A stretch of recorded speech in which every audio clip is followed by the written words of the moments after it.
मंगलाचरण करते हैं आश्रव त्रिभंगी ग्रंथ का। पणमीय सुरेंद्र पूज्य पय कमलम बड्डमान ममल गुणम पच्चय सत्ता वर्णम वोच्छे हम सुना भवीय जना। विक्रम संवत 1300 के लगभग आज से 700 साल पहले एक आचार्य श्रुत मुनि हुए, जिन्होंने प्रारंभिक रूप में इस प्राणी के साथ कैसे कर्मों का आना होता है, आश्रव किसे कहते हैं, आश्रव का मतलब क्या है और आश्रव के कितने भेद हैं, इन सब चीजों को लेकर के इस ग्रंथ की रचना की है, जिसमें आश्रव के आने के कारण 4 बताए गए: मिथ्यात्व, अविरति, कषाय और योग।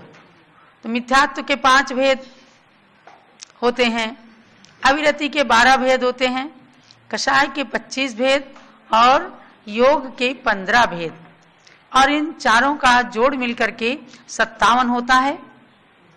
हमने सर्वप्रथम 5 मिथ्यात्व की बात जानी: एकांत, विपरीत, विनय, संशय और अज्ञान। इन 5 प्रकार से जीव भगवान के द्वारा कहे हुए तत्व और पदार्थों पर अश्रद्धान करने लगता है, जिससे उसको मिथ्यात्व कहा गया, यानी उल्टी धारणा बनाना मिथ्यात्व।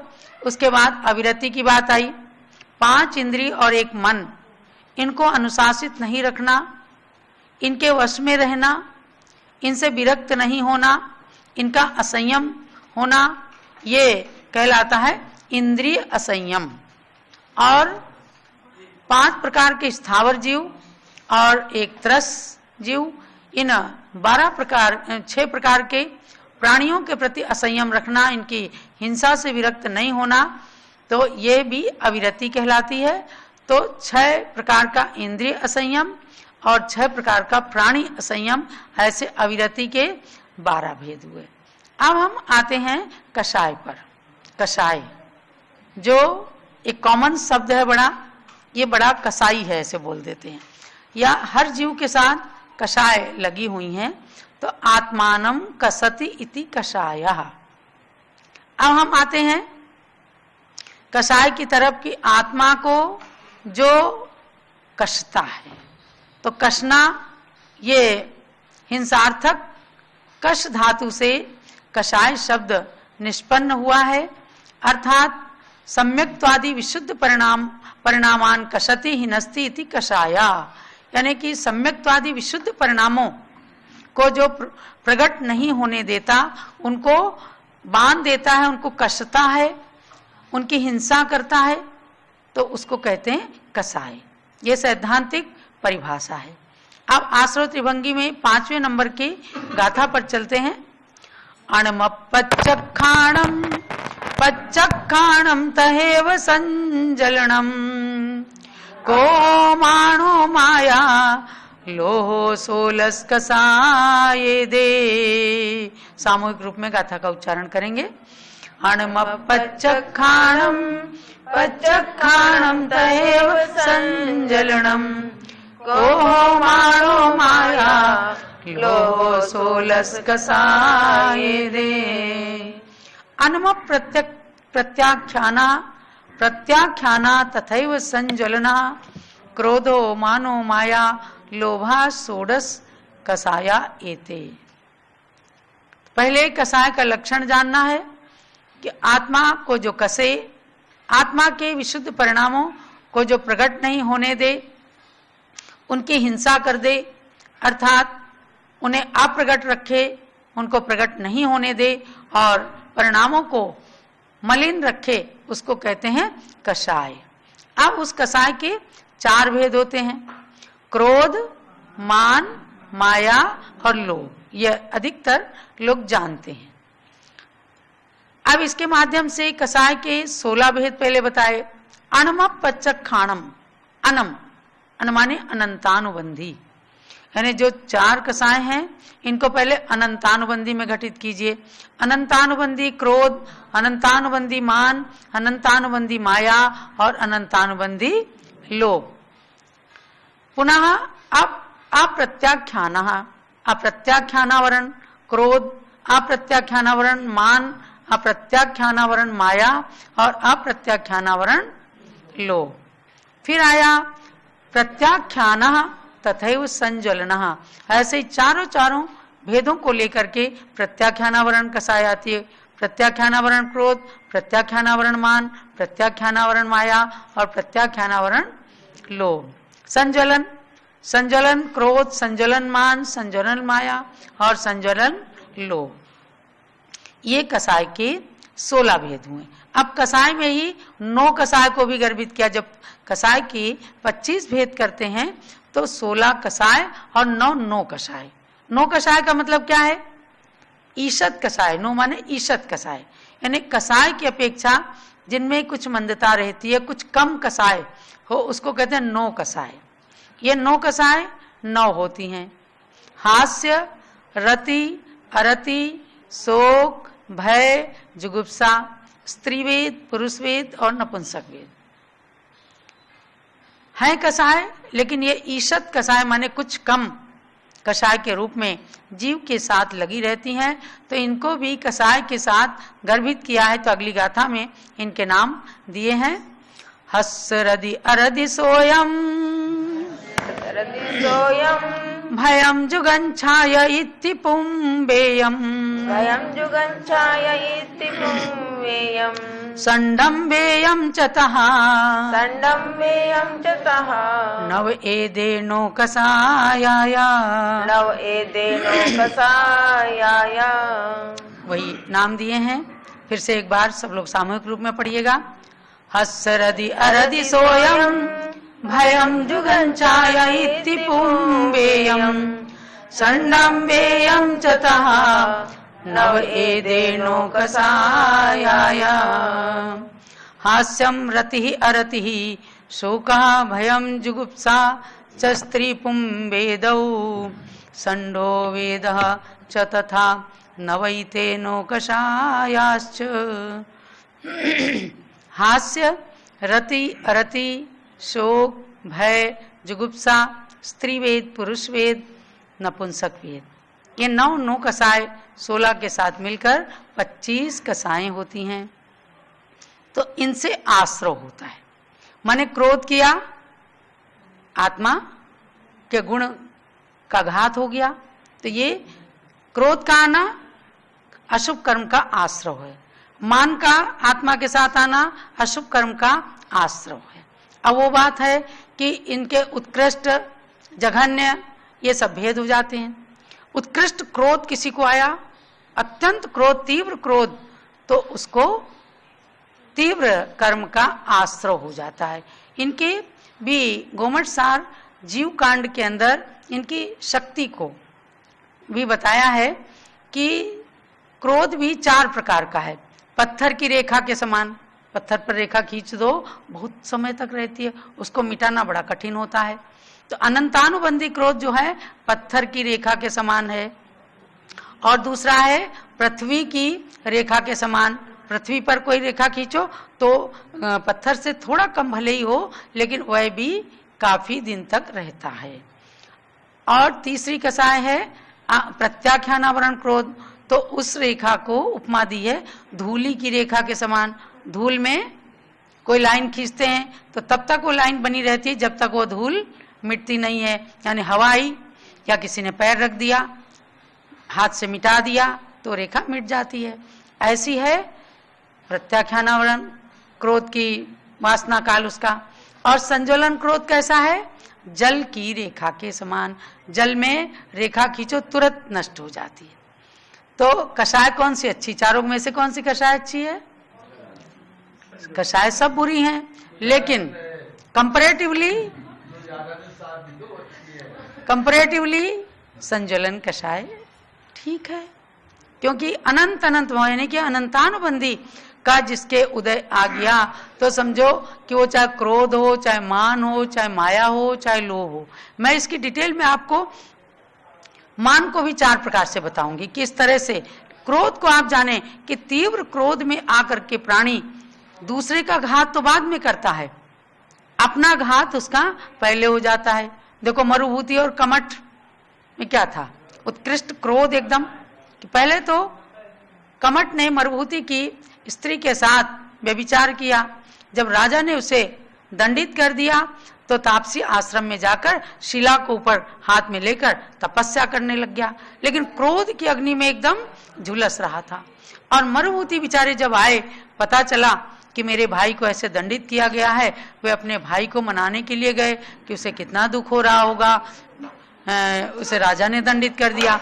वो तो मनाने जा रहे थे, लेकिन गलत फहमी जो कमठ के अंदर व्याप्त थी कि अभी तो राजा ने दंडित किया है, अभी और मुझे कुछ सुनाने आया है। बस कुछ कहते मरुभूति, उससे पहले उसने अपने हाथों में जो शिला ले रखी थी मरुभूति के ऊपर पटक दी। तो एक क्रोध की तीव्रता थी ना, और एकदम खून का फव्वारा निकल पड़ा, मरुभूति का मस्तक फट गया और उसकी तुरंत मृत्यु हो गई। और तापसियों ने कमठ को अपने आश्रम से निकाल दिया। इतना बड़ा क्रोधी हमारे आश्रम के अंदर आकर के रहने लगा है, जिसने देखते ही अपने भाई को ही मार डाला इस तरह से। उन्होंने तो निकाल दिया और दोनों का बैर बंधन आगे तक चलता रहा। मरुभूति इतने के बाद भी आत्मा के परिणामों को कम करते हैं, शांत करते हैं। उस समय तो वेदना से मर करके हाथी हो गए, लेकिन जाकर के 10 भवों तक कमठ ने अपने बैर का बदला चुकाया। तो कमठ और मरुभूति यानी कमठ के जीव और पार्श्वनाथ के जीव का एक तरफा बैर चला, ये बात कही जाती है। क्योंकि मरुभूति ने हमेशा शांति का, क्षमा का, धैर्य का परिचय दिया, और कमठ ने हमेशा क्रोध, बैर, बदला लेने की भावना, मिथ्यात्व, अनंतानुबंधी क्रोध से में झुलस करके उन्होंने हमेशा मरुभूति को कष्ट दिया। और आखिर एक दिन ऐसा आता है कि क्षमा को धारण करने वाला, धैर्य के साथ कष्टों को सहने वाला जीव पारसनाथ बन जाता है। पारसनाथ बन जाता है और बैर बंधन करने वाला, बदला लेने वाला, क्रोध करने वाला कमठ का जीव भाव भाव में कष्ट को पाता रहा, कभी तिर्यंच बनता, कभी नरक में जाता, और आखिरकार जा करके आगे संबर नाम के ज्योतिषी देव बन करके, और तब भी पार्श्वनाथ भगवान पर उन्होंने उपसर्ग किया, और उसको धर्मेंद्र पद्मावती जो नाग नागिन के जीव थे उनको पार्श्वनाथ भगवान ने उपकार किया था। देखो, एक तरफा बैर और एक तरफ से शांति चल रही है। नाग नागिन को भी संबोधन करने वाले पारसनाथ की रक्षा आकर के नाग नागिन के जीव जो नमोकार महामंत्र सुनने के कारण धर्मेंद्र और पद्मावती हुए, भी आकर के अपने कर्तव्य का पालन करते हैं, अपनी भक्ति का परिचय देते हैं, समर्पण का परिचय देते हैं कि हे भगवान, आपने तो हमें तिर्यंच की योनि से देवता की योनि दिला दी, और अब ये दुष्ट कमठ जो संवर ज्योतिषी देव बनकर आपको कष्ट दे रहा है, तो आकर के उस उपसर्ग को दूर किया। ऐसा नहीं था कि पद्मावती और धर्मेंद्र नहीं आते तो भगवान का उपसर्ग दूर नहीं होता, क्योंकि दिगंबर जैन आगम के अनुसार आपको जानना है कि भगवान पार्श्वनाथ के ऊपर उपसर्ग कर रहा था, लेकिन कुछ भी उनके शरीर से टच नहीं हो रहा था। भगवान सब सहन कर रहे थे, और पद्मावती धर्मेंद्र ने तो आकर अपने कर्तव्य का परिचय दिया। जैसे आज भी लोग संकट आने पर धर्म और धर्मायतन की रक्षा करते हैं और अपने कर्तव्य का परिचय देते हैं, तो ऐसे ही कर्तव्य का परिचय दिया। तो मैंने आपको क्रोध की बात बताई, अनंतानुबंधी क्रोध कैसा होता है, यानी 6 महीने के ऊपर जो क्रोध चला जाए वो कहलाता है अनंतानुबंधी। इसलिए स्वाध्याय सुनने का, करने का प्रतिफल यही है कि अपनी कषाय को 6 महीने के आगे नहीं जाने देना। और ये अनंतानुबंधी क्रोध, मान, माया, लोभ जो भी है, 6 महीने से ऊपर की कषाय वह मिथ्या दृष्टि को होती है। यानी 6 महीने के ऊपर कषाय चली गई तो समझो कि जीव मिथ्या दृष्टि बन जाता है। सम्यक दृष्टि जीव कभी किसी से बदला लेने की भावना नहीं करता, और उसकी कसाय 6 महीने से ऊपर जाती नहीं। तो ये मैंने आपको क्रोध की बात बताई। मान कसाय को लेंगे तो मान कसाय में कितने ही जीवों के बहुत सारे नाम आते, रावण का भी नाम आ जाता है। लेकिन आपको जानना है मरीचि कुमार के बारे में। कौन थे? ऋषभदेव भगवान के पोते थे, लेकिन उनको थोड़ा मान आ गया। भगवान ऋषभदेव के साथ दीक्षा ली, 4000 राजाओं ने दीक्षा ली, लेकिन मुनिचर्या नहीं जानने के कारण वे सब पथभ्रष्ट हो गए। कोई झरने का पानी पीने लग गए, कोई जटा बढ़ाने लग गए, कोई कंदमूल फल खाने लग गए और जाकर के जैनी दीक्षा सबने छोड़ दी। उन्हीं में मरीचि कुमार भी थे। उन्होंने बाद में जब भगवान ऋषभदेव को केवल ज्ञान हो गया, यानी उन्होंने मुनिचर्या बताई, 1000 साल तक तपस्या की और उसके बाद उनको केवल ज्ञान हो गया, तो समो शरण में जाकर के जितने भी राजा 4000 पथभ्रष्ट हुए थे, सब के सब ने जाकर के मुनि दीक्षा ले ली।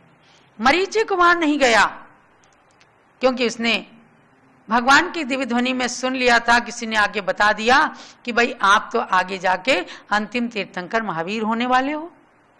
अरे मैं तो महावीर होने वाला हूं, मैं तो स्वयं तीर्थंकर बनने वाला हूं, मैं अब नहीं जाने का। समो शरण के अंदर वह नहीं गया और उसने अनेक प्रकार से मिथ्या मतों को चला दिया। तो किस लिए चलाया?